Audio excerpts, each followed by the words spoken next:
We were holding this image, waiting for another tip about this material that could lead us to maybe other images and or maybe to a video in which they were concealing the truth of this event from the public.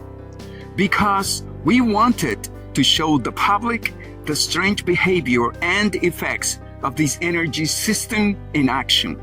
So far, we have not found anything else pertaining to this strange event with the moon Phobos.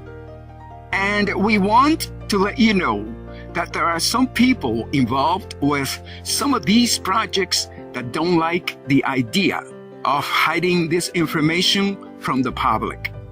And last, we want to take the time to let the public to know that there is much more to the eclipses than meet the eyes, and that the eclipses can be more dangerous than people think.